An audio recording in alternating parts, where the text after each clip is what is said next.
Tu es une fille de paysan, et ça, je crois que c'est quelque chose auquel tu tiens beaucoup dans ton parcours. Journaliste engagée, éprise de justice, réalisatrice d'une quarantaine de films documentaires, une quinzaine de publications et qui a reçu une trentaine de prix, voilà, dont le prix Albert Londres en 1995 pour un documentaire sur les voleurs d'organes. Vous voyez le spectre des sujets, vous pouvez aller voir sur son site mariemoniquerobin.com, c'est impressionnant.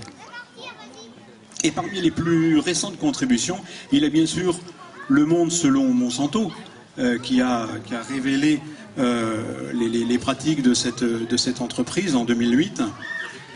Et c'est vraiment ce qui a permis de te faire connaître, hein, si j'ai bien compris. Ça a notamment été traduit dans 22 langues. Et ça a été visionné par un certain nombre d'assemblées parlementaires dans le monde. Ensuite, Notre poison quotidien, c'est sur la malbouffe, si je me souviens bien, en 2011. Au pays du bonheur national brut, donc là, on reconnaît le Bhoutan, voilà, le Bhoutan, bien sûr. Sacrée croissance, effectivement, là on est sur un virage, un document clé, dont le livre vient d'être réédité d'ailleurs, il date de 2014. Pardon ?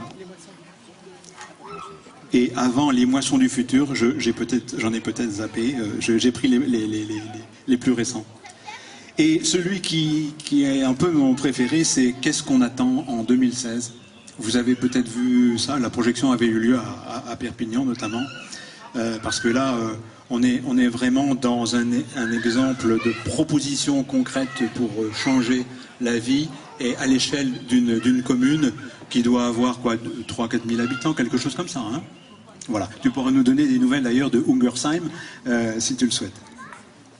Ensuite, eh bien, le Roundup face à ces juges, qui était un tribunal factice, on peut dire, hein, face à citoyens, voilà, suite à l'affaire de Monsanto.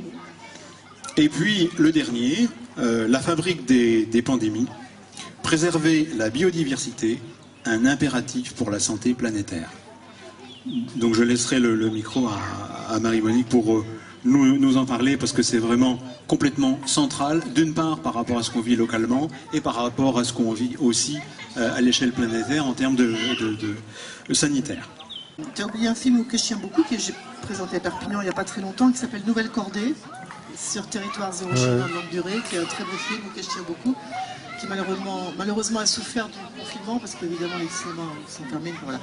Non, un petit mot simplement pour dire que moi ça fait 40 ans que je fais ce métier, enfin 39, donc voilà, pas loin de 40, et que donc pendant des années j'ai beaucoup soutenu ce qu'on appelle les lanceurs d'alerte. Et donc tu as parlé du Monde selon Monsanto, mais aussi Escadron de la mort, l'école française, enfin toute une série de films et de livres qui dénonçaient des dysfonctionnements majeurs, soit dans les gouvernements, les entreprises, les multinationales, etc. Et à partir de 2012, quand j'ai véritablement compris ce qui se passait sur cette planète, c'est-à-dire que j'ai vraiment non seulement lu les rapports, mais enfin j'ai vu de mes propres yeux à la fois ce qui se passait au niveau du climat et de la biodiversité, et j'ai vraiment compris l'urgence dans laquelle nous étions, j'ai décidé de faire des films et des livres pour soutenir ce que j'appelle les lanceurs d'avenir. Donc maintenant je marche sur 2 jambes, d'ailleurs c'est plus confortable. Et ça me permet donc eh bien de mettre en valeur tous ceux et celles qui montrent qu'on peut faire autrement, parce que c'est urgent de vous encourager à faire autrement là où vous êtes et à vous engager localement là où vous êtes. Donc voilà. Donc je suis censée ensuite répondre à tes questions, c'est ça? Oui, alors auparavant j'ai une information générale à donner. Est-ce que vous savez qu'en France, tous les 10 ans, l'équivalent de la surface d'un département est couverte de bitume et de béton? Tous les 10 ans, la surface d'un département est couverte de bitume et de béton. Et ce pont qui qu'il est prévu de faire ici, y contribuerait. Voilà. Après, bon, ma première question, Marie-Monique, mais qu'est-ce que la biodiversité? La biodiversité, c'est l'ensemble du vivant, donc qui comprend les animaux, les plantes, les micro-organismes. Et dans les animaux vivants, il y a nous, les humains. Nous ne sommes qu'une espèce parmi les autres. Et l'un des problèmes auxquels nous sommes confrontés aujourd'hui, enfin les problèmes auxquels nous sommes confrontés aujourd'hui, parce que je viens de parler du dérèglement climatique, donc je ne vais pas vous expliquer ce qui est en train de se passer sur cette planète. On a assez d'exemples ces derniers jours, hein, entre des villages qui brûlent en entier au Canada parce qu'il fait 49 degrés, et puis en Grèce c'est pas mieux, et puis etc., etc. Les forêts qui brûlent, les tempêtes, les inondations, enfin tout ça c'est le dérèglement climatique. Mais la biodiversité c'est aussi un enjeu capital, et c'est d'ailleurs lié, les deux sont liés en fait. Hein. On parle de la 6e extinction des espèces, c'est pas rien. Non, je suis toujours très surprise parce que vous savez, la 5e extinction des espèces a eu lieu il y a 65 millions d'années, a entraîné la disparition des dinosaures et de 62% de la vie sur Terre. C'est probablement dû à un météorite gigantesque qui est tombé au Mexique. Enfin bref, en tout cas, c'était une cause, on va dire, naturelle, entre guillemets. Vous vous rendez compte ce qui s'est passé il y a 65 millions d'années. Et nous sommes en train d'assister et de provoquer la 6e extinction des espèces en moins de 2 siècles. Hein. On estime qu'il y a à peu près 1 million d'espèces menacées d'extinction sur cette planète, sur les 8 millions d'espèces répertoriées. Le premier rapport de l'IPBES, qui est l'équivalent du GIEC, mais pour la biodiversité, nous dit que 25% des mammifères sont totalement menacés d'extinction, 30% des mammifères marins. Les dernières informations nous disent que 80% des insectes ont disparu en Europe, 30% des oiseaux au cours des 30 dernières années, 60% des vertébrés au cours des 40 dernières années. Enfin, c'est absolument énorme ce qui est en train de se passer. Et ce qui est assez surprenant, pour ne pas dire révoltant, parce que moi j'oscille souvent entre la colère et... Voilà. Je pense qu'on est un petit peu tous dans cette situation, c'est pourquoi on n'est pas dans la rue, quoi, parce que est-ce que nous ne sommes pas des mammifères, est-ce que nous ne sommes pas des vertébrés, comment est-ce qu'on peut considérer que si ces mammifères et vertébrés continuent de disparaître, nous allons être épargnés, mais c'est complètement, mais c'est une arrogance de cette espèce humaine qui est absolument incroyable, quoi. Donc voilà, alors moi, mon dernier film, parce que je voudrais, livre, parce que le film va suivre, mais d'abord le livre, donc j'ai fait un livre de confinement, parce que c'est la première fois que j'ai d'abord écrit le livre avant de faire le film, pour des raisons qui sont évidemment claires. Quand je suis tombée janvier 2020 sur un article dans un journal américain qui s'appelle The New York Times, et le titre c'était « We made the pandemic », c'est nous qui avons fait la pandémie, nous c'était bien sûr les humains, et j'ai commencé à travailler là-dessus. J'ai fait ce qui est en fait l'une de mes activités favorites. Je tricote dans la vie, normale la vie. Là j'ai tricoté, j'ai tiré la pelote. Et voilà comment j'ai fait un livre fondé sur les entretiens avec 62 scientifiques de 5 continents, qui est donc le livre La fabrique des pandémies, qui sont tous des experts dans leur domaine. Ils sont parasitologues, virologues, infectiologues, épidémiologistes, médecins, vétérinaires, anthropologues, mais qui ont tous en commun aussi une grande préoccupation pour l'avenir de cette humanité, parce que la planète, ils sont bien d'accord que la planète, elle continuera sans nous, hein. Et même elle se dira peut-être, ouh là là, quel bon débarras, hein, parce que quel parasite quand même, hein, ces humains, hein, vous voyez. Voilà, donc ils sont inquiets, et ils font partie d'une discipline nouvelle, on va dire, aux États-Unis, ça s'appelle Disease Ecology, c'est l'écologie de la santé. Voilà. Et qu'est-ce qu'ils nous disent? Alors je vais dire quand même en quelques mots ce qu'ils nous disent, c'est bien d'accord? Ou tu voulais me poser une autre question? En fait, tu as répondu pratiquement à toutes les questions que j'avais prévues pour toi. Donc je vais vous expliquer. Il va falloir bosser là. Hein. Je vais vous expliquer quand même en quelques mots ce que m'ont dit ces scientifiques, donc ces 62 scientifiques, et pourquoi nous devons absolument préserver la biodiversité sur cette planète, et donc évidemment ici en particulier également. On ne peut pas dire que serrer serait dissocié du reste du monde. Vous voyez ce que je veux dire? Voilà. Alors, et quel est le lien entre cette biodiversité et notre santé globale, planétaire, et notre santé individuelle aussi? Le lien est très simple. Il faut savoir que les agents pathogènes, donc ce sont les virus, les parasites ou les bactéries, ne sont pas distribués par hasard sur cette planète. Il y en a beaucoup, là il y a une grande biodiversité, évidemment, et c'est donc dans les zones tropicales. C'est en Amérique latine, c'est en Asie ou en Afrique, où il y a une grande biodiversité animale et végétale. Et donc, logiquement, il y a aussi plus de micro-organismes. Alors quand on dit ça, on se dit, bon, c'est simple, on va raser toutes les forêts tropicales, et puis on se débarrassera de ces agents pathogènes potentiels. Sauf que vous allez voir, ce qui est très intéressant, c'est que c'est tout le contraire qui se produit. Et c'est ça que je voudrais que vous compreniez. Alors, les agents pathogènes potentiels, ils sont liés à des réservoirs animaux. Ce sont un petit peu, si vous voulez, des porteurs sains. Alors, on parle beaucoup des chauves-souris en ce moment, parce qu'effectivement, les chauves-souris, c'est le 3e réservoir en termes deux quantités. Avant, il y a les rongeurs d'abord, ensuite les primates et les chauves-souris. Alors moi, je suis tombée littéralement amoureuse des chauves-souris, donc j'espère qu'ici, il y en a qui les protègent, parce que je ne savais pas. Alors, bon, d'abord, ce sont des animaux extraordinaires. Hein. J'ai interviewé, je reviens du Gabon, d'ailleurs, où j'ai commencé à tourner mon film. J'ai rencontré le monsieur chauve-souris du monde, c'est un Gabonais qui vit à Franceville, et qui m'a emmené dans des grottes, vous verrez dans le film, absolument incroyable. Il y a des milliers et milliers de chauves-souris au fin fond de la forêt tropicale, enfin, je ne vous passe tous les détails, parce que... Voilà. Et les chauves-souris sont des animaux extraordinaires, parce que ce sont les seuls mammifères volants. Et pour pouvoir faire cette prouesse, elles ont développé un système immunitaire extraordinaire qui leur permet de maintenir la température du corps à un certain niveau et qui fait qu'elles sont d'excellents réservoirs, c'est-à-dire qu'elles peuvent être bourrées de pathogènes sans tomber malades. Donc c'est les porteurs sains, parfait. Mais ce que montrent les scientifiques, c'est que quand vous les contraignez à partir parce que vous détruisez leur habitat, elles se mettent à stresser. D'ailleurs, ils ont mesuré les hormones du stress dans les excréments et les urines de ces chauves-souris contraintes de partir. Et quand elles stressent, elles excrètent par tous les moyens possibles. Alors elles transpirent, elles urinent, etc. Et elles excrètent les virus dont elles sont porteuses. Elles peuvent d'ailleurs contaminer des animaux sauvages qui sont par là. Il y a eu des histoires comme ça d'ailleurs. Ou des humains. Alors, pour que vous compreniez pourquoi les mécanismes qui sont à l'œuvre, il y a une histoire qui illustre ça très très bien. C'est l'histoire d'un virus dont on a peu parlé en Occident, parce que tant qu'on n'est pas concerné, on ne s'y intéresse pas, n'est-ce pas? C'est le virus Nipah, qui est un virus apparu à la fin des années 1990. L'histoire est la suivante. On déforeste sur l'île de Bornéo pour mettre des monocultures de palmiers à huile. Les chauves-souris dans cette forêt, ce sont surtout des chauves-souris insectivores, parce que les chauves-souris, elles sont insectivores, elles sont frugivores, elles sont omnivores, elles sont hématophages, vous savez, c'est celles qui ont besoin de sang pour se nourrir, d'où l'image de Dracula, enfin bref. Et elles s'enfuient donc parce qu'on détruit, on brûle carrément la forêt. Et elles se rabattent sur les côtes malaisiennes, elles crèvent de faim, et là il se trouve que sur ces côtes malaisiennes, on a fait une double production intensive, d'un côté des manguiers, donc de grandes monocultures de mangue, pour exporter évidemment, et dessous des fermes porcines intensives à ciel ouvert.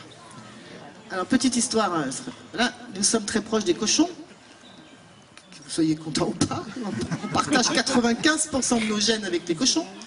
Si on veut humaniser un virus qui vient d'une chauve-souris, eh bien, la meilleure case intermédiaire, c'est le cochon. D'ailleurs, c'est pour ça qu'on parle de grippe aviaire, porcine. Bon, j'ai pas le temps de tout vous raconter, mais vous allez tous lire mon livre, donc c'est très bien. Voilà. Et donc, là, bah, voilà, qu'est-ce qui se passe? Les chauves-souris, elles ont faim, elles mangent des mangues, elles vont déféquer, il y a des mangues, et donc ça va contaminer les cochons, lesquels vont contaminer les ouvriers agricoles avec un nouveau virus qu'on va appeler Nipah, du nom de la localité. Ces cochons, ça c'est l'ironie de l'histoire, ils ne sont pas destinés à la Malaisie parce que c'est un pays musulman, ils ne mangent pas de cochons, vous voyez, dans toutes ces globalisations, c'est complètement dément. Ils sont faits pour le marché chinois, ils transitent par Singapour et le virus arrive dans les abattoirs de Singapour et c'est parti. Pour arrêter l'épidémie, on a massacré des millions de cochons.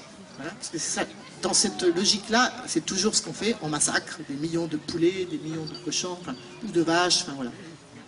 Ça c'est le virus Nipah, et là vous avez les trois ingrédients majeurs qui président à l'émergence de nouvelles maladies infectieuses: déforestation, ensuite élevage intensif qui sert souvent d'amplificateur, et puis la globalisation, c'est-à-dire le fait de trimballer sur des grandes distances des animaux, des biens, etc.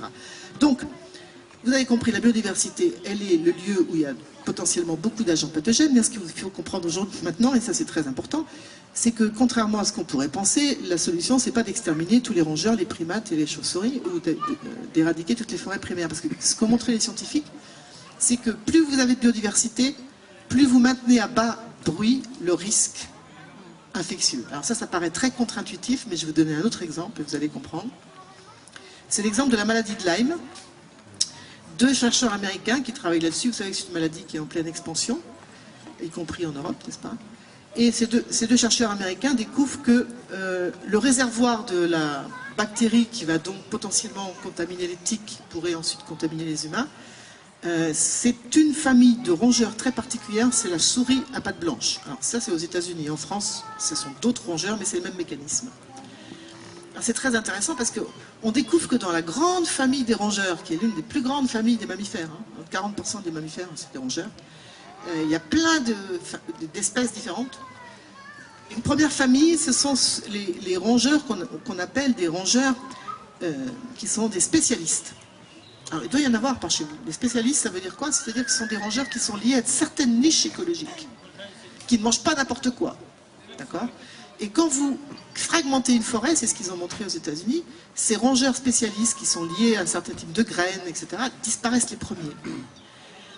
Et ceux qui restent, ce sont ceux qu'on appelle les généralistes. Alors, comme leur nom l'indique, ce sont des rongeurs qui mangent n'importe quoi. Alors, si vous rasez une forêt et que vous mettez du soja transgénique, de Monsanto, ma multinationale préférée, en Argentine, eh bien, les rongeurs généralistes, ils sont ravis parce qu'ils bouffent du soja, tandis que les spécialistes, eux, ils ne mangent pas de soja, ils ne mangent pas une merde comme ça, transgénique en plus, vous voyez.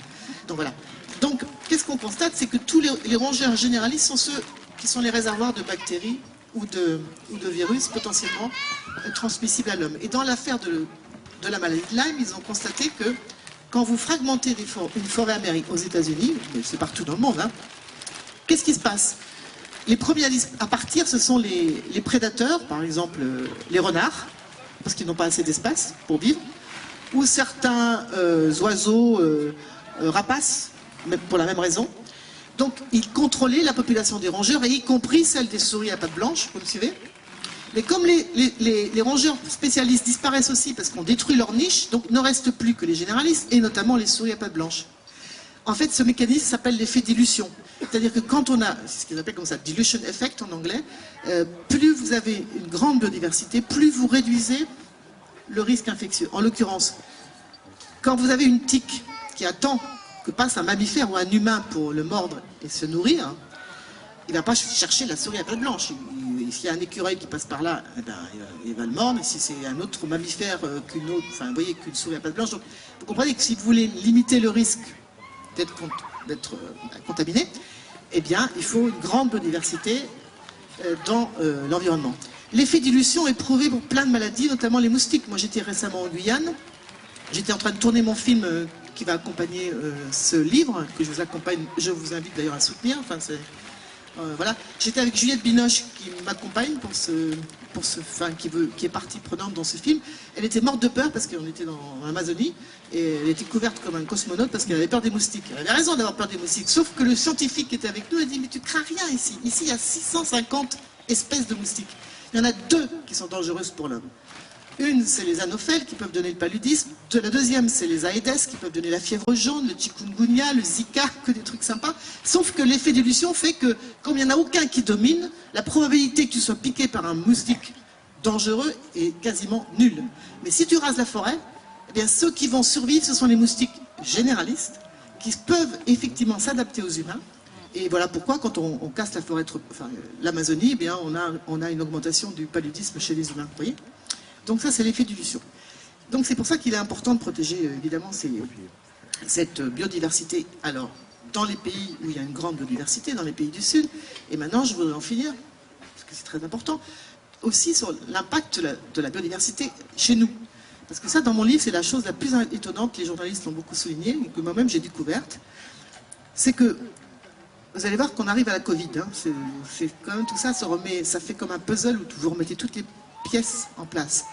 Les scientifiques ont montré que quand vous êtes un enfant, si vous voulez avoir un bon système immunitaire et donc avoir peu d'excès inflammatoires qui vont par exemple donner des allergies, des intolérances alimentaires, de l'obésité, du diabète, toutes ces maladies qui sont en pleine expansion, y compris dans la jeunesse des pays dits développés, eh bien, il faut que vous grandissiez dans un environnement extrêmement riche en biodiversité. Les études sont très précises, c'est entre 0, c'est-à-dire dans le ventre de votre mère, et 2 ans. Et c'est quoi la biodiversité? C'est que vos enfants, nos enfants, doivent être absolument confrontés à ce qu'on appelle en anglais les old friends, les vieux amis de l'homme, qui sont les microbes. Et ces microbes, ils sont où? Dans les arbres, dans les fleurs, dans les animaux domestiques, dans les animaux... Enfin, voilà. Et donc, les études, je ne rentre pas dans les détails, mais vous verrez des études très très précises qui montrent que quand vous avez grandi... Plusieurs études américaines montrent que quand vous avez grandi dans des fermes bio laitières qui ont des vaches qui se baladent, qui ne sont pas entassées dans des stabulations, avec du lait non pasteurisé, vivent les bactéries dans le lait et le fromage, pas trop, mais un peu, hein, et du foin, les études montrent que vous n'avez jamais d'asthme, jamais d'allergie alimentaire, jamais d'intolérance alimentaire. C'est très intéressant parce qu'on comprend mieux aujourd'hui pourquoi dans les zones rurales d'Afrique et d'Asie, vous savez, quand la Covid est arrivée, on a dit qu'il va y avoir une hécatombe. Ben, c'est 0. Mais quand je vous dis zéro, c'est zéro. J'arrive du Gabon, 2 millions d'habitants, 140 morts. La Thaïlande, je vais bientôt 80 millions d'habitants, 220 morts. Les seuls morts qu'il y a eu dans les pays africains ou asiatiques, c'est dans les villes. Et pourquoi? Parce que dans les villes, ils ont les mêmes microbiotes que nous, c'est-à-dire que les Parisiens, les petits-enfants, les enfants parisiens qui ont grandi dans les villes. Et en fait, ce qu'ils ont démontré, ces scientifiques, c'est que, et l'hypothèse a l'air de véritablement se confirmer, c'est que, par exemple au Gabon, où j'étais récemment, le virologue que j'ai rencontré m'a dit, bah, je te confirme, hein, tu fais des prises de sang, ils ont tous eu le coronavirus, mais ils ne sont pas malades, ils ne sont pas morts, parce qu'ils sont exposés à une grande biodiversité, depuis leur plus jeune âge, parce que leurs animaux vivent dans les villages sans être parqués, donc ils vont aux bordures des forêts, ils croisent des chauves-souris, ils peuvent d'ailleurs être contaminés par certains coronavirus qui ne sont pas exactement le même que celui qui a donné la Covid, mais qui donnent quand même une protection partielle. Ensuite, dans de leur petite enfance, ils sont confrontés à toutes sortes de microbes dans l'environnement, parce qu'ils ne sont pas obsédés par l'hygiène comme chez nous. Hein. Voilà. Et puis, dernière chose, ce qui m'a plus étonné d'ailleurs, moi, c'est qu'en fait, ils sont aussi protégés par le fait d'avoir été exposés dans leur jeune enfance à des vers intestinaux. Vous verrez que les scientifiques disent que la pire chose qu'on puisse faire, c'est de déparasiter les enfants quand ils ont des petits vers intestinaux, parce que c'est ça qui soutient le système immunitaire. Je ne rentre pas dans les détails, c'est très bien expliqué dans le livre, par des parasitologues. Donc voilà, tout ça pour vous dire qu'aujourd'hui, qui sont les victimes de la Covid-19? Ben, ceux qui ont des facteurs de comorbidité, et tout indique que ce sont donc les maladies chroniques, hein, qui, je rappelle quand même, tuent 9 millions de personnes au minimum, bien plus que la Covid d'ailleurs, hein, voilà, et qui ont donc du diabète, de l'obésité, tout ça est lié à des dysfonctionnements du microbiote. C'est très intéressant, parce que pour finir, mes scientifiques, qu'est-ce qu'ils disent? Ils disent, si on ne s'attaque pas aux causes qui conduisent à l'émergence de maladies infectieuses et qui nous rendent plus vulnérables aux conséquences de ces agents infectieux. C'est-à-dire que si on n'arrête pas de détruire la biodiversité dans les pays du Sud et dans les pays du Nord, nous sommes entrés dans ce qu'ils appellent une ère d'épidémie, de pandémie. C'est-à-dire que ce qu'on a là, ça va être tout le temps. Je rappelle quand même que cette pandémie-là n'est pas la première. Hein. Dans les années 1970, l'OMS estimait qu'il y avait une maladie infectieuse qui émergeait tous les 15 ans. Et aujourd'hui, on est à 5 par an. Donc on a eu Ebola en Afrique, on a eu... le sida est une zoonose, parce qu'on a trop oublié que le sida est une zoonose. Je peux vous en dire plus si vous voulez sur le sida. Mais c'est aussi le chikungunya, le Zika, le premier SARS en 2003, etc., etc. Et ils nous disent aussi que si on ne s'attaque pas à ces causes, nous sommes entrés dans ce qu'ils appellent une ère de confinement chronique, c'est-à-dire qu'on va tout le temps vivre avec des masques dans nos sacs. Voilà. Et qu'on sait ce qu'il faut faire. Et ce qu'il faut faire, c'est s'attaquer aux causes. Donc ça veut dire quoi? S'attaquer aux causes, ça veut dire arrêter d'importer du soja transgénique d'Argentine pour nourrir les poules, les vaches et les cochons européens. Parce qu'on ne peut pas demander à l'Argentine d'arrêter de déforester parce que ça contribue au risque infectieux en nourrissant nos animaux dans enfin bref, vous voyez, dans les élevages intensifs. Ça veut dire ne pas signer l'accord de libre-échange avec le Mercosur, vous savez, qui prévoit l'importation de bœuf d'Amazonie, parce que quand on fait ça, eh bien, on contribue à la déforestation, donc à la destruction de la biodiversité, donc à l'émergence de maladies infectieuses, et aussi au dérèglement climatique. Hein. Ça veut dire retirer à Total l'autorisation d'importer de l'huile de palme d'Indonésie, comme ça a été fait récemment par le gouvernement qui a accepté. 500 000 tonnes qui transitent en ce moment par la raffinerie de Total à Med, dans les Bouches-du-Rhône, parce que ça finit dans nos réservoirs, et ça, quand on fait ça, on encourage l'Indonésie à déforester, et donc on contribue au dérèglement climatique et au risque infectieux. Et voilà, on comprend que quand on a une vision holistique, c'est-à-dire globale, ce que je suis en train de vous dire, c'est ça qu'il faut que nos gouvernements arrivent à avoir et prennent les bonnes mesures. Eh bien, s'ils font ça, c'est ce qu'on appelle en anglais du win-win-win, du gagnant-gagnant-gagnant, parce que ce sont des mesures qui sont bonnes pour la biodiversité, et je vous rappelle que ce n'est pas un luxe. Quand la biodiversité aura disparu, nous disparaîtrons avec, parce qu'on ne peut pas vivre sans biodiversité. C'est ce qu'on appelle notre maison commune. C'est un mot que le pape François a pris dans sa dernière encyclique. Enfin bref, c'est la maison commune. Si elle est détruite, on sera malade et on va disparaître avec. Hein. Et ça sera des mesures bonnes pour le climat, parce que c'est les mêmes causes qui font que la biodiversité est détruite et qu'on dérègle le climat. Ça sera aussi bon pour notre santé. Donc, il faut protéger la biodiversité, non seulement dans les hotspots de biodiversité, les dernières grandes forêts primaires du monde auxquelles il ne faut plus toucher, mais il faut la protéger et la réintroduire chez nous. Aussi, là où nous vivons. Donc on ne peut pas Donc pour voilà, revenir à la situation où nous sommes aujourd'hui, on ne peut pas accepter. Moi j'ai été la marraine, l'une des marraines de Notre-Dame-des-Landes, vous savez, ah ben, on a gagné, tant mieux, parce que c'était, voilà, on ne peut pas continuer. Enfin, vous voyez, on est au XXIe siècle, on a des défis énormes devant nous, et il faut changer de logiciel, et le logiciel, maintenant, c'est pas bétonner, c'est au contraire, c'est casser des parkings pour faire des jardins collectifs, voilà, c'est ça l'avenir. C'est ça l'avenir dont nous avons besoin. Voilà. Moi, si je peux me permettre de vous poser une question, c'est comment, parce que vous parlez des dirigeants qui doivent prendre conscience, mais comment, ils veulent faire du profit, et comment arrêter ça pour faire marche arrière, en fait? Il faut aller vers de la décroissance, alors. Il y a plusieurs choses. D'abord, il faut être bien clair qu'il y a effectivement ce qu'on appelle des grands projets inutiles, contre lesquels nous sommes, nous, citoyens et citoyennes, plus lucides que nos dirigeants qui ont le nez sur le guidon et ne pensent qu'à leur réélection à très court terme. Nous devons nous opposer à ces projets, et je pense même, je ne suis pas la seule à le penser, on est de plus en plus nombreux à penser, je l'ai dit publiquement à plein d'occasions, qu'à défis nouveaux, moyens d'action nouveaux. Je vous rappelle que dans l'histoire de l'humanité, il y a eu des actions qui étaient considérées comme illégales, qui étaient totalement légitimes, et qui, au regard de l'histoire, ont prouvé qu'elles étaient non seulement légitimes, mais qu'elles étaient dans le sens de l'histoire. Donc ça veut dire que moi je soutiens les ZAD, les zones d'occupation, parce qu'on n'a pas d'autres moyens. Quand on est à Notre-Dame-des-Landes, moi je les ai publiquement soutenus à un moment très particulier, quand on m'a remis la Légion d'honneur, une histoire là-bas, en 2013, j'ai soutenu les zadistes, parce que ils ont raison. C'est illégal à l'instant T, parce qu'on n'a pas le droit d'occuper des terrains qui ne vous occupent pas, mais au regard de l'histoire, c'est tout à fait légitime, et ils avaient raison, la preuve, le projet est abandonné. Là, je suis la marraine d'un autre collectif à Gonesse, pour Europa City. Alors ça y est, ils ont suspendu le projet, mais ils ont aussi un projet de construire une gare maintenant qui est en plein milieu des terres. Oui, je suis au courant, avec le soulèvement de la terre aussi. Oui, tout à fait.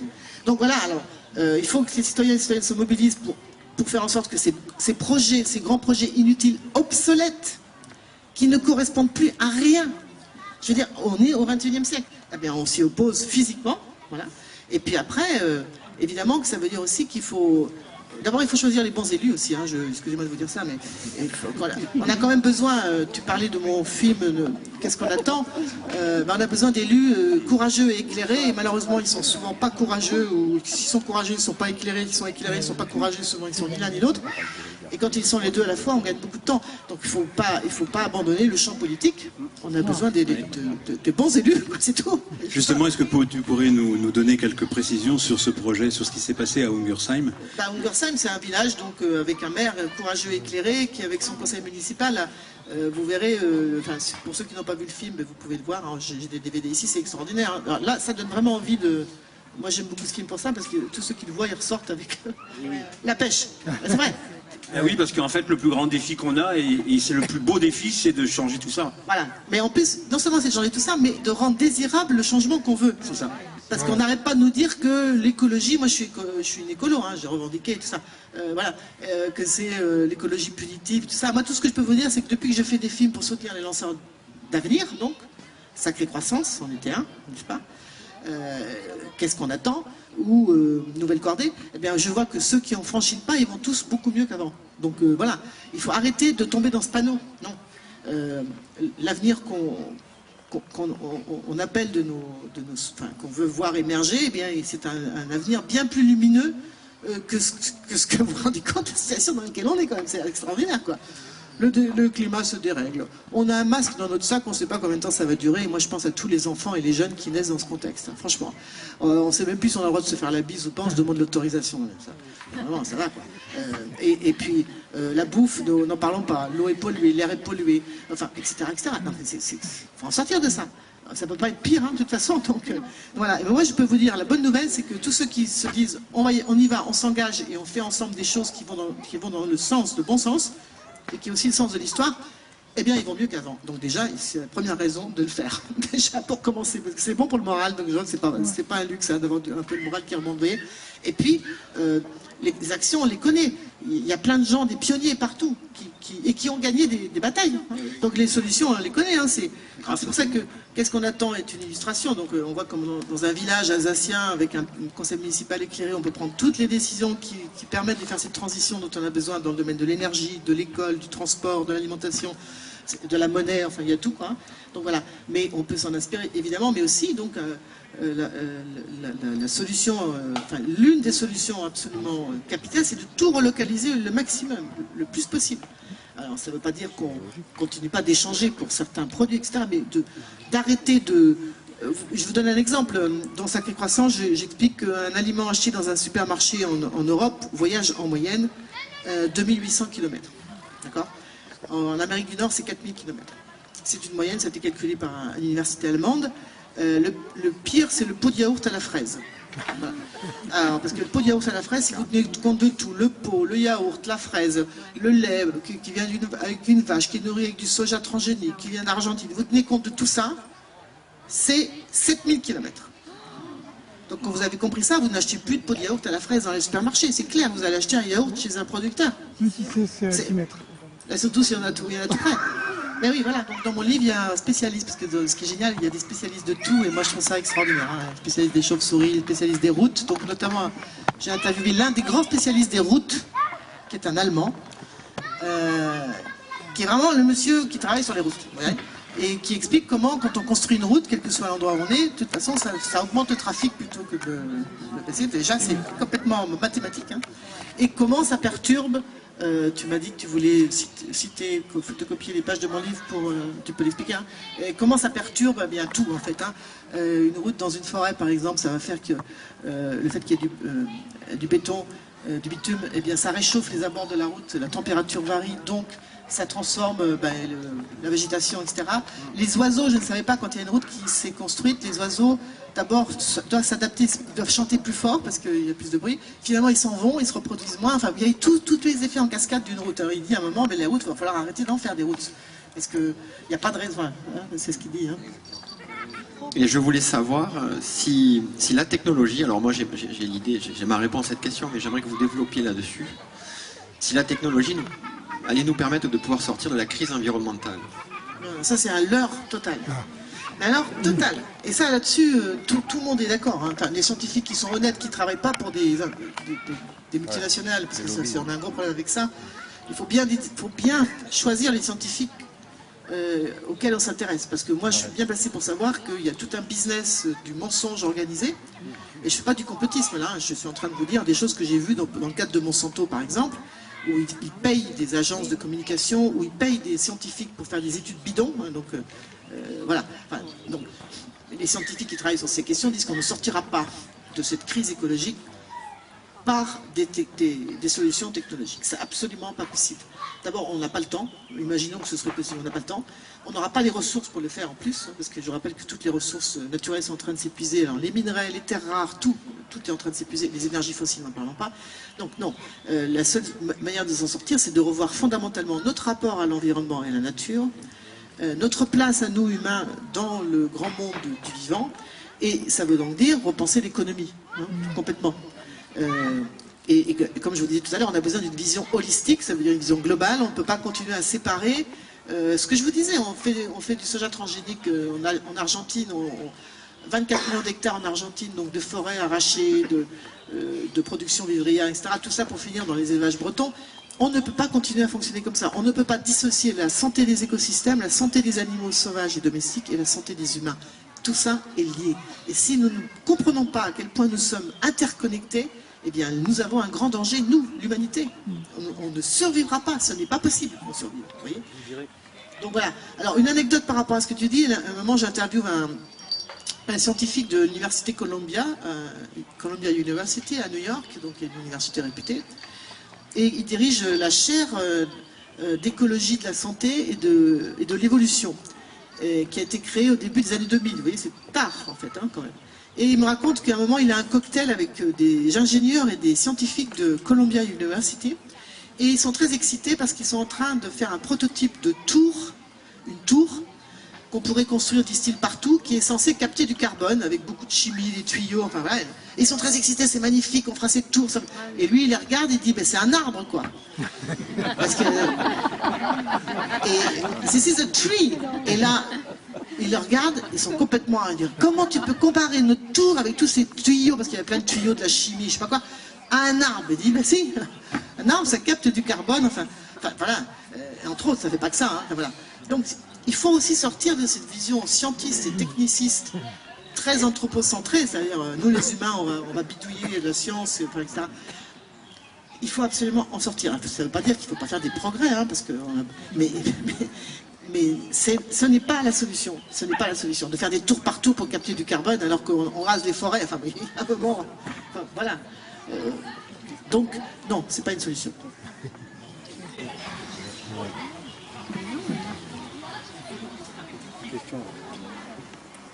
Oui, je voudrais revenir sur ce que vous avez dit à propos de la biodiversité et justement de tous ces parasites et de tous ces microbes que l'on avait autour de nous et qui étaient nécessaires. Je fais le lien aussi avec ce que vous avez dit aussi sur le fait que les enfants ont leur immunité, une bonne immunité. Et je relie aussi avec ce qu'on vit actuellement avec le Covid. Est-ce qu'il ne serait pas, et puis aussi, une autre chose, je rebondis sur ce qu'on a dit aussi, que faire? Est-ce qu'il ne serait pas possible, puisqu'on sait tous qu'à la rentrée, on veut faire vacciner, vacciner entre guillemets, injecter les enfants, nos propres enfants, est-ce qu'il ne serait pas possible de faire justement, de parler de l'immunité auprès des parents, plutôt que de passer à ça. Alors, est-ce qu'il ne serait pas possible qu'il y ait une action concrète, je ne sais pas, un type d'affichage, réunion, discussion avec les parents pour faire bien prendre conscience que l'immunité est très importante. Hein, parce que même nous, ici, l'immunité, de vivre sainement, etc., bon, on n'a rien à craindre. Voilà, je propose cette réflexion. Non, alors, en tout cas, ce qui est sûr, c'est que quand on a ça présent à l'esprit, que l'immunité s'acquiert entre 0 et 2 ans, ça fait un peu peur, parce que si on rate le coche, les scientifiques m'ont dit d'ailleurs qu'il faut après un énorme bouleversement pour que l'immunité acquise soit bouleversée. C'est 0 à 2 ans, donc c'est entre 0 et 2 ans. Il faut absolument que les enfants soient confrontés au maximum de biodiversité et de microbes. C'est pour ça qu'ils se baladent à 4 pattes et tout. Laissez-les se balader à 4 pattes, tout ce qu'ils veulent dans leur bouche, parce que c'est là qu'ils acquièrent leur immunité. Et puis manger manger des produits naturels, non transformés, etc., parce que c'est là qu'ils acquièrent leur immunité. Pardon ? Dans la terre, etc. Et laissez-les mettre les mains dans la terre, attraper des vers de terre, mettre des semences dans le sol, faites-leur un jardin pour qu'ils mettent... Enfin, voilà. Et ça, vous voyez, une petite anecdote, parce que moi, quand j'écrivais mon livre, c'était l'époque où M. Macron, notre président, traitait les écolos d'Amish, vous vous rappelez? Et vous savez ce que c'est que les Amish? Vous connaissez les Amish? Alors, il se trouve que des études américaines se sont intéressées justement au cas des Amish, donc ils sont, vous savez, qui venaient d'Alsace et de Suisse il y a 2 siècles et qui continuent de vivre. Ils font, vous voyez, comme il y a 2 siècles, pas d'électricité, etc. Labour avec chevaux, enfin, etc. Et en fait, ils ont constaté qu'ils ont prélevé des poussières dans les maisons de Amish. C'est bourré d'allergènes, mais ils ont 0 allergie. Aucune intolérance alimentaire. J'insiste là-dessus parce que moi, j'ai 3 filles qui ont entre 24 et 30 ans. Je suis impressionnée de voir ce que je voyais aux États-Unis il y a 15 ans. Tous ces gamins et gamines qui ont intolérantes au lactose, intolérantes au gluten, intolérantes au blanc d'œuf. On finit par trouver ça normal. Enfin, c'est dingue, quoi. J'ai même vu récemment une mère de famille qui me disait, comme on m'avait raconté aux États-Unis, quand je fais un anniversaire avec mes enfants, je demande à quoi votre enfant est-il allergique. Mais vous vous rendez compte comment il est devenu, mais dingue, quoi. Et on ne fait rien. C'est exactement, on trouve ça normal. Maintenant, c'est devenu normal d'être allergique au gluten, au lactose. Mais vous voulez rire ou quoi? Moi, j'ai 60 ans, j'étais allergique à rien. Je suis né sur une ferme avec des vaches. Bon, ça va très bien, mais évidemment, arrêtons là. De nous comporter comme des moutons. Hein. Il y a un truc qui ne va pas. Et on sait maintenant, la réponse, on la connaît. Les scientifiques ont la réponse. Donc, il faut absolument... Ça veut dire aussi une transformation des villes, des politiques municipales, évidemment. C'est replanter des arbres, c'est mettre des jardins dans toutes les écoles, et c'est très bon pour le moral des enfants d'apprendre à cultiver dans les jardins scolaires, quoi, tu vois, dans les écoles, etc. Dans les jardinières, emmener les enfants, visiter des fermes, c'est ça qu'il faut, absolument. Et puis arrêter de les laver 2 fois par jour avec des produits qui sont pleins de saloperies, ça c'est un autre film, un autre livre qui s'appelle Notre poison quotidien, qui n'était pas sur la malbouffe, qui était sur tous les produits chimiques qui contaminent notre environnement. et qui sont donc des produits... Ça s'ajoute à la destruction de la biodiversité, en fait, parce que pourquoi on a autant d'enfants malades aujourd'hui? Enfants et jeunes, parce que je rappelle qu'aujourd'hui, on a des jeunes femmes qui ont des cancers du sein à 20 ans, hein, 18 ans, hein, qui étaient... Moi, quand j'ai écrit mon livre Notre président quotidien, j'ai cité l'exemple d'un professeur de médecine de l'université de Montpellier qui, en 1962, emmène ses internes voir une jeune femme de 33 ans qui a un cancer du sein. Il n'a jamais vu ça. Il dit c'est absolument incroyable. Vous vous rendez compte que nous, aujourd'hui, on est habitués à avoir dans notre entourage plein de femmes qui ont des cancers du sein à 30 ans, à 40 ans, à 50 ans, à 60 ans. Mais qu'est-ce qu'on fait? Pourquoi on ne descend pas dans la rue en disant stop? C'est pas arrivé du jour au lendemain que tout le monde a des cancers du sein, du cancer de la prostate, et puis des allergies au gluten, des allergies au lactose, et puis des Parkinson, et puis des Alzheimer. Et on va continuer comme ça, y aller, comme vous savez, comme les moutons de panure, j'ai bloum, et on tombe tous les uns après les autres et on fait rien. Si, le vaccin. Ça fait marcher les labos. Ça fait marcher les labos. Ah ben oui. Moi, dans Sacrée Croissance, c'est ce que j'expliquais. Dans un modèle fondé sur la croissance illimitée, alors, de la production et de la consommation comme moteur de l'économie, mais aussi des profits, l'industrie pharmaceutique, elle ne veut pas de prévention. Pour augmenter ses profits, elle a besoin de toujours plus de malades. Voilà, et c'est comme ça qu'on a mon entreprise favori, Monsanto, qui fait un mariage avec un autre affreux qui s'appelle Bayer, parce qu'il y a ceux qui empoisonnent et ceux qui guérissent. Et ils nous tiennent. Vous voyez ce que je veux dire? Ceux qui font les graines, pour revenir sur les Amish. Juste pour revenir sur les Amish, quand Emmanuel Macron les a attaqués, c'est la plus grande banque mondiale de graines, les Amish. Ben oui. Voilà, donc vous avez compris, alors que Monsanto fabrique des graines pour nous nourrir, enfin pour nous nourrir, pour nous empoisonner, mais les Amish, voilà, c'est la plus grande banque mondiale, donc ils ont tout, enfin, et donc les grands, et ben, ils aimeraient bien mettre la main sur les Amish, sur leurs graines. Alors avant de parler des alternatives locales, Marie-Monique, est-ce que tu pourrais nous parler de ton avant-dernier reportage par rapport à l'utilisation des aides sociales pour relancer l'activité, créer des activités en fait, et supprimer le chômage? J'ai oublié le nom du... Alors ça c'est Territoire Zéro Chômeur de Longue Durée, c'est une initiative qui a été lancée par ATD Quart Monde. Donc moi j'ai fait un film qui s'appelle Nouvelle Cordée, c'est un clin d'œil évidemment. Et bon, en quelques mots, alors ce film, et pour l'instant vous pouvez le voir parce que tout a été suspendu, j'espère qu'il va repartir au cinéma, mais je suis venu le présenter quand même à Perpignan, hein, je suis déjà venu. Oui. Après tout a été suspendu avec la fermeture des cinémas, mais on le trouve en VOD, voilà, sur film documentaire, pardon. Bref, donc c'est une autre manière de... Alors l'idée de ATD Quart Monde, c'est de dire les chômeurs de longue durée, donc au moins plus d'un an, ont envie de travailler. Vous savez qu'ils travaillent beaucoup eux-mêmes avec des personnes qui sont durablement privées d'emploi, c'est l'expression qu'utilise ATD Quart Monde. Et l'idée, ça serait d'obtenir une loi qui permette de transférer l'argent que touchent les chômeurs de longue durée, ça peut être du RSA, des résidus de chômage, etc. etc. Ils ont estimé qu'un chômeur de longue durée, ça coûte 18 000 € par an à la France. Si on tient compte de tout, c'est-à-dire que quand on est, vous verrez dans mon film d'ailleurs, parce que moi j'ai filmé pendant 4 ans, vous allez voir la transformation des gens qui étaient chômeurs et qui ne sont plus, c'est extraordinaire. Quand on est privé d'emploi depuis 3 ou 4 ans, on est en mauvaise santé, les enfants ne vont pas bien, enfin il y a l'alcoolisme, il y a un tas de soucis, un tas de problèmes, etc. Donc ça tient compte de tout ça. Donc il y a une loi qui est passée en 2015 qui a permis de transférer cet argent vers un compte commun qui permet d'ouvrir une entreprise qu'on appelle à but d'emploi. Donc ils ont embauché tous ceux qui le désiraient. C'était simplement je veux être employé et vous étiez employé.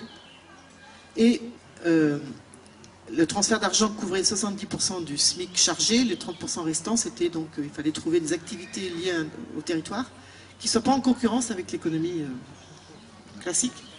Et en fait, vous verrez, moi j'ai filmé pendant 4 ans à Moléon dans les Deux-Sèvres, qui était une ville qui était volontaire pour ce dispositif. Et vous verrez comment il y a tellement de besoins non satisfaits sur tous nos territoires, parce qu'il y a plein, les services publics sont tombés en désétude, et qu'en fait maintenant ils sont 110 salariés dans cette entreprise à but d'emploi et qui croulent sous le travail. C'est que des travaux non concurrentiels de l'économie classique, mais dans le domaine de l'aide à la personne, l'entretien de l'environnement, le recyclage. Enfin, alors aujourd'hui il y a 10 villes qui sont partenaires, donc il y a une entreprise à but d'emploi à Villeurbanne, n'est-ce pas? Où elle est notre hôte, voilà. Oui, voilà. À Villeurbanne, tu as dans le quartier Saint-Jean une entreprise à but d'emploi. Là, il y a récemment une deuxième loi qui est passée, qui fait qu'il y a 150 villes qui sont portées volontaires. Et en fait, vous verrez dans le film, c'est assez extraordinaire, parce que les chômeurs ne sont plus chômeurs. Ils ont créé cette entreprise.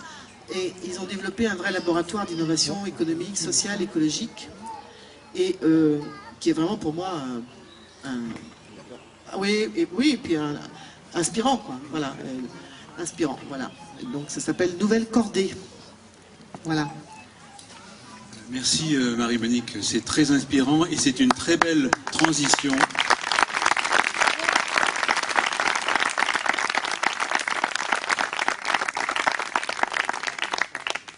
C'est une très belle transition pour parler justement des alternatives que nous avons commencé à imaginer pour l'alternative à ce projet de pont.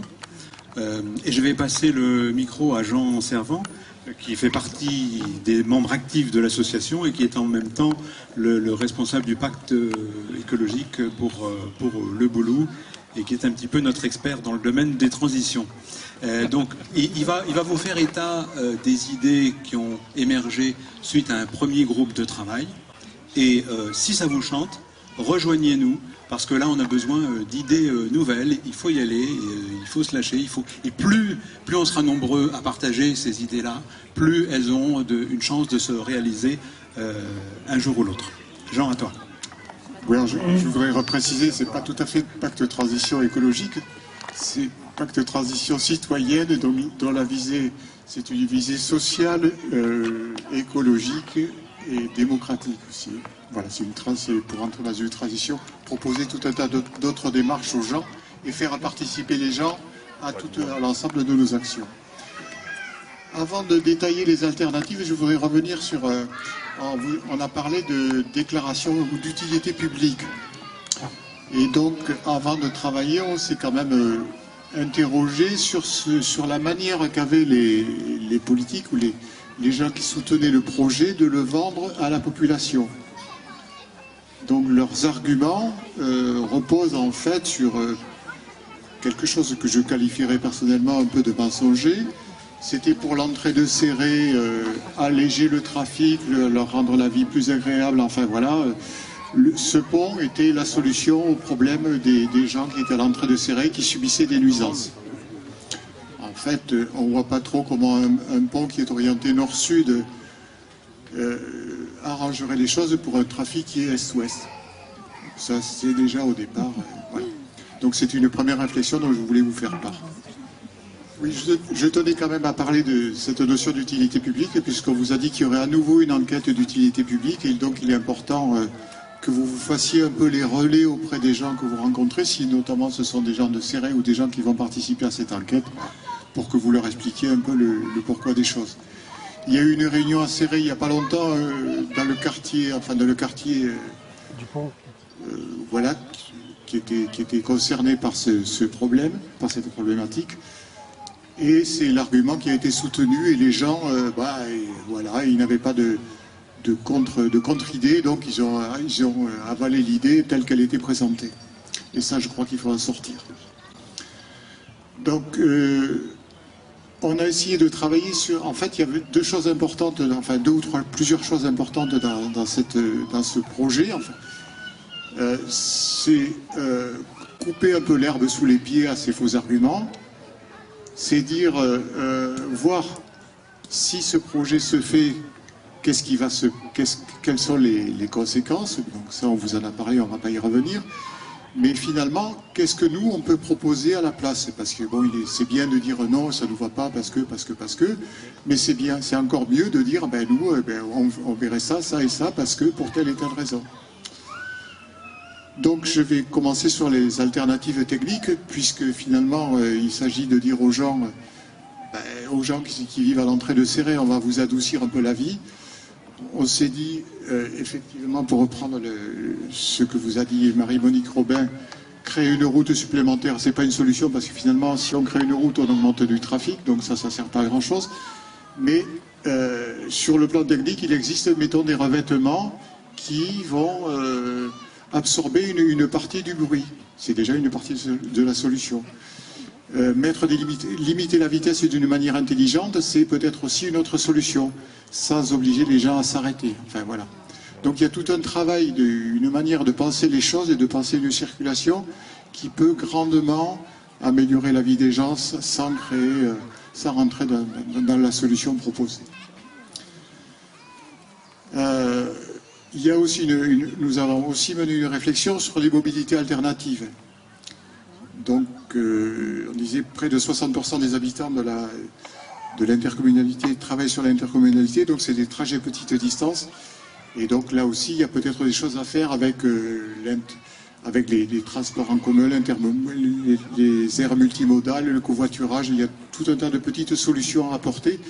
Parce que ce n'est jamais il n'existe à un problème, il n'existe pas qu'une solution.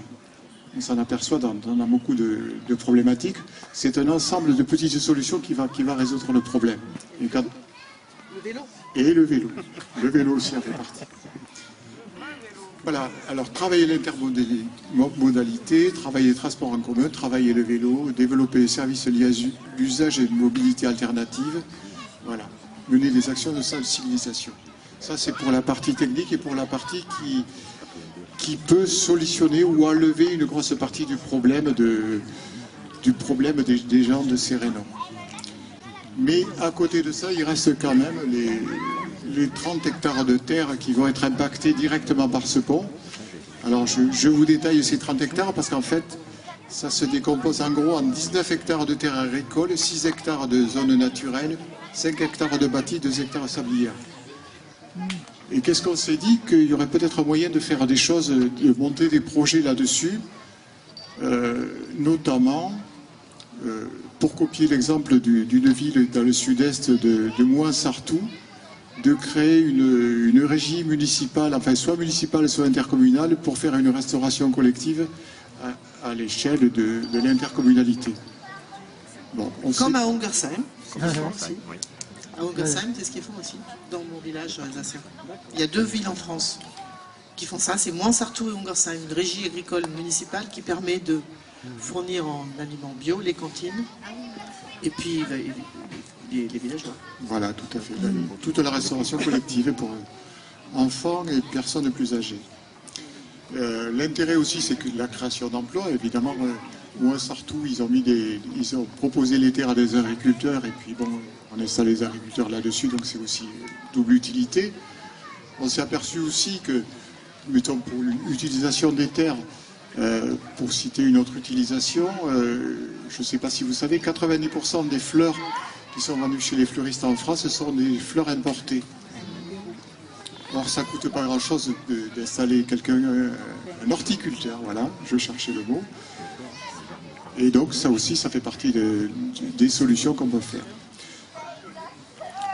Alors, je vous propose, dans la liste qu'on avait mis, création de légumerie, conserverie, abattoir au service des producteurs locaux, développer un espace test agricole en mettant à disposition foncier et matériel bâtiment, développer l'insertion par l'activité économique autour de l'agriculture et de l'alimentation, s'appuyer sur le projet alimentaire territorial porté par le pays Pyrénées-Méditerranée et créer un tiers-lieu nourricier dans une partie du bâtiment Sainte-Marguerite, aujourd'hui en friche. Voilà. Aussi, pareil, école de formation, ferme pédagogique, sensibiliser, communiquer sur l'alimentation durable, préservation des ressources. Voilà. Mais moi, je pense que vous devriez être plus offensif, en fait. Excusez-moi, je peux dire ça. Plus précisément. Oui, je repense à Ungersheim, parce que Ungersheim, donc, ils ont fait de la démocratie participative et ils ont été assez surpris parce qu'en fait, ils ont fait des réunions publiques. Au début, il y avait peu de monde, puis en fait, petit à petit, les gens venaient. Ils ont fait des commissions ensuite, commission énergie, commission transport, commission etc. Et élaborer avec les habitants un projet de développement de la commune. Moi, je trouve que si vous voulez... Parce que si j'ai bien compris, ce pont, il y en a quand même qui sont pour, hein, c'est vrai. Si vous voulez les convaincre que c'est pas une bonne chose, ni pour, vous voyez tout ce qu'on a décrit, eh bien, il faut aller les chercher, il faut leur expliquer. Je sais pas, tu vois, je sais pas, vous passez, par exemple, qu'est-ce qu'on attend? Mais j'ai essayé de vous expliquer, parce que vous voyez, c'est tellement positif que tout le monde en ressort avec la pêche, y compris ceux qui n'ont pas compris ce qu'on vient de dire. Et puis, parce que là, tu dis, si vous avez, non, en fait.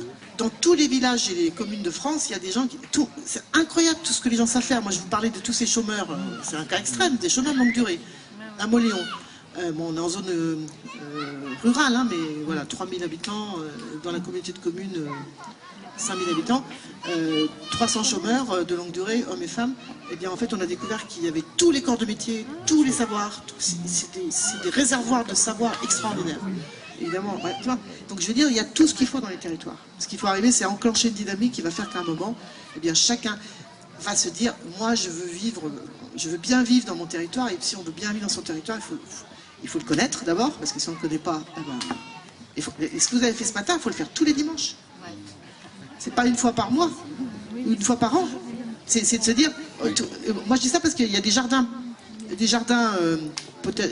ouvriers qui sont en danger à Aubervilliers. Moi je suis aussi la marraine de ça, qui sont menacés par une grande piscine olympique et un solarium gigantesque à cause des JO là.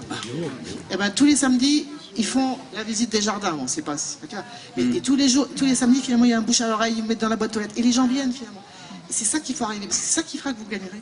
Oui, justement, il faut s'inscrire dans la durée. Est-ce que tu peux nous dire, à Hungersheim, par exemple, combien de temps ça a mis à partir du moment où le projet a émergé et au moment où ça a vraiment commencé à porter ses fruits? Ça a été assez vite parce qu'ils ont fait les premières réunions publiques, etc. en 2009. Voilà, alors, ça peut commencer en 2005. Donc, des réunions publiques comme ça, si vous communiquez bien, il faut bien communiquer, quoi. Et ben ça prend un an. Il faut en faire une par an, quoi. Une par mois, je veux dire. Enfin, je veux dire, ça dépend, mais combien vous êtes par rapport au reste de la population. Mais ce qu'il faut surtout se dire, c'est qu'il faut arriver à convaincre ceux qui ne le sont pas. Parce que les indifférents, parce que contrairement à ce que vous pensez, on me demande souvent à Hungersheim qui c'est qui est contre. Je dis, c'est pas vraiment, à part 2 Fronts National que j'ai, voilà. Tous les autres, c'est les indifférents. Et nous, quand on a fait une avant-première du film à Hungersheim, 600 personnes. Eh bien, c'était incroyable. Le film venait de se terminer. Je venais de raconter en un an, j'avais filmé pendant un an tout ce qu'ils ont fait sur cette commune. Et les gens de la commune, on entendait qui sortaient de la salle en disant, t'as vu ce qu'on fait sur la commune, c'est super. C'est des gens, ils vont bosser, alors là, en l'occurrence, à Mulhouse, ils rentrent fatigués le soir, ils ont 2 enfants en bas âge, et puis voilà, ils sont indifférents. Eh bien, ce que raconte le film aussi, vous verrez, il y en a un qui dit d'ailleurs, qu'on suit pendant un papa qui dit à un moment, j'ai compris, et puis maintenant il est extrêmement actif. Mais voilà, il faut s'adresser aux indifférents parce qu'ils n'ont pas le temps, ils sont ailleurs, enfin, et il faut occuper le terrain. Mais Madame Robin, à Hungersheim, c'est un projet municipal. Oui, d'accord. C'est un projet municipal. Mais alors que là, la municipalité de Céré, elle est loin de cette prononcée. Ce que je dis, c'est qu'en fait, c'est un projet municipal, d'accord. Mais après, ils ont créé cette démocratie participative avec ces commissions. C'est les citoyens ensuite qui sont emparés de ça. C'est ça, la dynamique citoyenne. Vous voyez, là, évidemment, quand c'est la mairie qui impulse, on gagne du temps. Ça, c'est clair, bien sûr. Mais c'est une dynamique citoyenne. C'est-à-dire qu'il faut arriver à convaincre les indifférents. Parce qu'après, il y aura les autres qui évidemment, ils imaginent qu'ils vont en profiter, parce que je sais pas quoi, enfin voilà, bon, ça sera plus difficile. Mais les indifférents, qui ne comprennent pas, enfin, vous voyez, ça, il faut prendre le temps, et puis il faut, donc, ce qu'on a vu ce matin, il y a plein de gens, s'ils ne vont pas là-bas voir ce que ça, enfin, ils ne peuvent pas comprendre, c'est malheureux à dire, mais on habite parfois à côté on habite dans des territoires, parfois on ne les connaît pas. Combien de gens ne connaissent pas les lieux où ils vivent? Franchement. Je vais passer le micro à Pascal Guimand qui va expliquer le point de vue de la Confédération paysanne et les solutions alternatives qu'il propose, parce que lui, il est très terrain. Oui. Alors, tout à l'heure, vous nous avez parlé de 30 hectares qui allaient être mangés par le pont. Mais on sait très bien que quand on fait un ouvrage comme ça, derrière, il y a de l'urbanisation. Et donc, toutes ces terres qui sont derrière ce pont, derrière le TEC, là, qui sont à l'arrosage par gravité, c'est de l'or. Ça vaut une fortune, pas financière, mais une fortune nourricière pour nous et pour les générations futures. Car il faut savoir qu'ils auront besoin de ces terres pour nourrir la vallée de Céret, en montant. Et ça, on a de la chance, on vit au paradis. On a de l'eau, on a de la terre, on peut nourrir. On peut devenir de plus en plus autonome en nourriture. Et ça, c'est très important. Et c'est vrai que c'est une dynamique de dépopulation aussi. C'est un changement. C'est un changement de consommation, de regarder ce qu'on mange, ce qu'on se met dans la bouche. Parce qu'il faut savoir que à chaque fois que vous mettez un aliment dans la bouche, il y a un paysan ou un paysan derrière. Et voilà. Et ça, c'est très important d'en prendre conscience. Est-ce que tu peux nous rappeler justement quel est notre degré d'autonomie ou d'absence d'autonomie en termes d'agriculture vivrière, notamment sur tout ce qui est légumes, fruits. Alors ça, j'ai aucune idée. Je suis pas calé, mais Marie-Monique peut peut-être nous. Ah non, mais on sait ça. En fait, on estime que dans les villes, en France et dans toute l'Europe, en fait, notre autonomie alimentaire est de 2 jours. C'est-à-dire que le jour où il n'y a plus ça s'est passé en Angleterre, par exemple, au début des années 2000, il y a eu une grande grève dans les ports, avec, vous savez, pour l'acheminement du fuel et tout ça, les camions ont fait grève. C'était vraiment un truc complètement dingue en Angleterre. Hein. Ils sont encore plus dépendants que nous pour se nourrir. Et au bout de 4 jours, il n'y avait plus rien à manger, quoi. On l'a vu, excusez-moi de vous couper, mais on l'a vu au premier confinement. Je ne sais pas si vous en rappelez, enfin oui, vous en rappelez. Ce premier confinement, les paysans et les paysannes de toute la France ont été dévalisés puisque tout s'est arrêté. Et on s'est aperçu que on n'avait pas cette autonomie alimentaire. Donc il faut impérativement installer des paysannes et des paysans sur le territoire pour développer cette autonomie. Parce que s'il arrive de nouveau, je ne sais pas moi, que les camions puissent plus rouler ou qu'il y a un gros bouleversement, voilà, il faut manger, il faut se nourrir, c'est important. Tout à fait, donc la transition écologique, c'est d'abord une transition alimentaire qui permet aux agriculteurs qui le veulent, qui sont dans un modèle d'agriculture chimique, moi je dis pas conventionnelle parce que j'appelle ça un chat, l'agriculture chimique, bien de changer, parce qu'il y en a plein qui seraient prêts à le faire si on les aidait véritablement, si on faisait une vraie transition. Moi j'ai toujours l'exemple, moi je suis né en 1960, mon père il me racontait, qui malheureusement est décédé récemment, il me disait, jeune agriculteur qui voulait nourrir le monde, comme il dit, mais pourquoi on voulait nourrir le monde, c'était le truc, déjà nourrissons nos familles, quoi, enfin nos concitoyens, mais bref, me disait, il a vu débarquer dans toutes les fermes les techniciens des champs d'agriculture pour transformer l'agriculture rapidement. Mais maintenant, il faut faire la même chose, mais dans le sens inverse. C'est ça. Après-guerre, les mêmes qui faisaient les bombes, ils ont fait les engrais en disant aux paysans, il faut nourrir les populations, alors que c'était pas ça qu'il fallait. Et là, on s'aperçoit que cette agriculture de plus de 30 à 40 ans, c'est une agriculture qu'il faut arrêter. Qui dépend du pétrole. Donc je rappelle quand même que pour faire l'agriculture chimique, donc il faut du pétrole et du gaz pour faire les herbicides, les insecticides et les engrais chimiques. Nous dépendons donc, en France et partout dans les pays dits industriels, on a une agriculture industrielle, dépendons d'une ressource que nous n'avons pas, je vous rappelle, le pétrole. On dépend des champs de pétrole pour se nourrir. Mais vous vous rendez compte de cette aberration dans laquelle nous sommes, hein. Ça, c'est une chose. Donc la transition, c'est d'abord, et moi j'insiste beaucoup, parce que moi je ne jette pas la pierre aux agriculteurs qui sont endettés. Moi j'ai vu tout ça, toute cette évolution dans ma propre famille. Hein. Alors, je fais la différence quand même entre les grands syndicalistes, entre guillemets, que je ne nommerai pas, et qui sont liés à des grandes coopératives et qui font leur business avec le Roundup et tout ça. Pour moi, c'est même plus des agriculteurs, ceux-là. Mais je parle de ceux qui sont dans les fermes, très endettés, qui gagnent, je rappelle, un agriculteur sur 2 gagne moins de 500 € par mois en ce moment, hein, donc voilà. Donc il faut absolument une transition, ça veut dire des aides à la transition. Voilà. C'est là-dessus que se bat la Confédération paysanne par rapport à la nouvelle PAC. Voilà. Donc des aides sur la charge de travail et pas sur la surface de travail. Alors que l'autre syndicat que vous citez là. On ne cite pas l'autre syndicat, mais bon voilà. Alors voilà, et donc ça c'est une chose, donc c'est encourager les circuits courts de distribution, évidemment, pour que nous les consommateurs et les mangeurs, parce que moi je préfère parler de mangeurs, parce qu'en fait, vous voyez, tout fait écho dans tous mes films et mes livres, mais enfin l'une des transformations qui a eu lieu après la Seconde Guerre mondiale, c'est de transformer les mangeurs que nous étions tous en des consommateurs, donc qui fait qu'aujourd'hui, dans un modèle économique qui est dominé par l'obsession du toujours plus de produits intérieurs bruts de PIB, aller acheter des tomates dans un supermarché, c'est bon pour le PIB, mais cultiver des tomates dans son jardin, ce n'est pas bon pour le PIB, d'accord?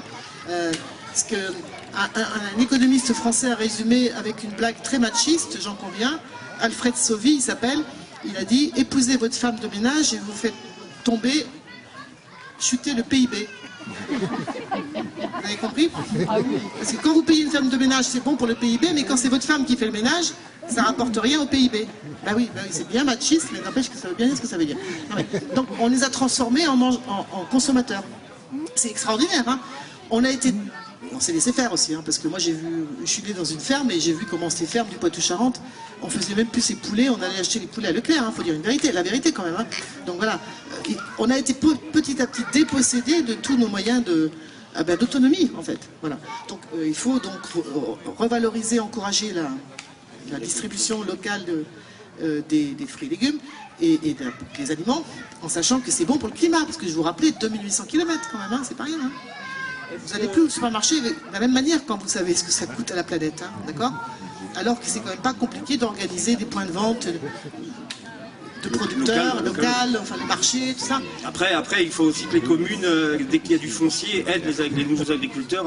C'est vrai que quand il y a cette demande, cette pression touristique et foncière, derrière, un jeune agriculteur qui vient s'installer, on s'aperçoit que l'hectare, c'est hors de prix. Donc c'est vraiment, il faut aussi que politiquement, les élus, ceux qui prennent les décisions, ont vraiment une profonde envie d'installer de l'agriculture locale, quoi. Bien sûr. C'est ce que fait Ungersheim, qui a donc décidé qu'il préemptait tous les territoires qui se libéraient et il n'y aurait plus que des éco-hameaux qui se construiraient. Enfin, voilà, quand il y a un problème Et puis sinon, des fermes. Monsieur, j'ai une question. Les CDPENAF ont été mis en place en 2015. Quel est l'avis de la CDPENAF qui a été mis en place, puisque ces commissions qui ont été mises en place dans tous les départements, leur but c'était de lutter contre l'artificialisation des sols. Et donc est-ce que la CDPENAF, elle a été saisie, elle a donné un avis? Est-ce que vous pouvez préciser ce que signifie cet acronyme? C'est quoi C'est la commission qui défend les terres agricoles et forestières. Elles sont en place depuis 2015. Oui, elles y sont, mais... elles peuvent être saisies pour avis. Non, je suis membre de la CDPENAF. Ah ben voilà. Très bien. La CDPENAF est un organisme officiel dont le préfet et le président ne vient jamais. Généralement, c'est le directeur adjoint de la DTTM qui préside la CDPENAF. C'est un organisme où il y a beaucoup de représentants des élus locaux, des intercommunalités, des propriétaires forestiers, des organisations agricoles. Il y a la Chambre d'agriculture, la SAFER, la FNSEA, le CNJA, la Confédération paysanne est représentée par quelqu'un de serré d'ailleurs. Oui. Catherine David. Elle n'est pas là, elle est à Paris aujourd'hui. Oui. Donc je la connais bien puisque on est souvent solidaires. Il y a des représentants aussi d'associations naturalistes, il n'y en a que 2. Et donc nous examinons tous les documents d'urbanisme qui sont soumis, avant même qu'il y ait enquête du public. Oui, mais est-ce qu'elle a donné un avis là? Alors, il y a eu un avis sur le SCOT auquel vous avez fait allusion. Et donc ça a été, effectivement, le pont était mentionné, ça a été débattu. Il y a eu un vote où majoritairement le SCOT a été approuvé. Voilà, ça je tiens à le dire. Pour le PLU serré, il y a eu une révision, à ma connaissance, et donc là aussi c'est approuvé. Il faut rappeler que la déclaration d'utilité publique date de 2010 et la CDPENAF existe depuis 2015 seulement. Oui, non, mais elle a pris la suite à une commission qui existait précédemment, qui était la commission départementale pour la conservation des espaces agricoles. Est-ce qu'il n'y aurait pas moyen de la ressaisir? Et donc, si vous voulez, on a élargi ça aux espaces naturels et aux espaces forestiers. Mais il faut savoir que les espaces naturels, ici, comptent pour du beurre, généralement, c'est des pénafs, c'est une variable d'ajustement. Donc nous, association naturaliste, on représente l'élément naturaliste, les zones N, les organisations agricoles, les zones A, et bon, les élus, eux, ils essayent, généralement, ils sont tous pour l'extension du béton partout. Il n'y a pas un seul élu local, c'est les pénafs, ou un représentant d'intercommunalité, qui soit contre l'extension des zones urbaines dans toutes les communes, dans toutes les intercommunalités du département. Chez nous, à la Confédération... Alors, une chose que je dois dire, c'est que souvent, à l'heure actuelle, il y a souvent des convergences à la CDPENAF. Et de plus en plus, il y a des convergences entre la Confédération paysanne, quelquefois l'État, c'est-à-dire la DTM, les fonctionnaires qui sont présents, ils essayent à l'heure actuelle, ça je peux en témoigner, ils essayent de freiner des 4 fers les extensions urbaines dans tous les documents d'urbanisme que nous examinons. Et souvent, quand un document d'urbanisme important qui a été approuvé par la CDPENAF, le plus important de ces derniers mois, c'est le PLUI ayant valeur de SCOT de la communauté de communes de Canigou-Conflans. Et je peux témoigner du fait que les extensions urbaines préconisées dans ce PLUI, elles ont été combattues par les fonctionnaires à la TTM, pour la plupart, pas toutes, mais pour la plupart. Et il y a eu une convergence entre eux et nous. Ça, je peux le dire, c'était quand même assez flagrant. Par contre, il y a eu une collusion entre les élus locaux, les chasseurs, parce qu'ils sont représentés aussi, et également les représentants de la Chambre d'agriculture et la FNSEA. Voilà. Après, nous, notre point d'ordre au jour d'aujourd'hui, c'est la Confédération paysanne, c'est la zéro artificialisation de toutes les terres agricoles du territoire de France. Voilà, c'est notre position.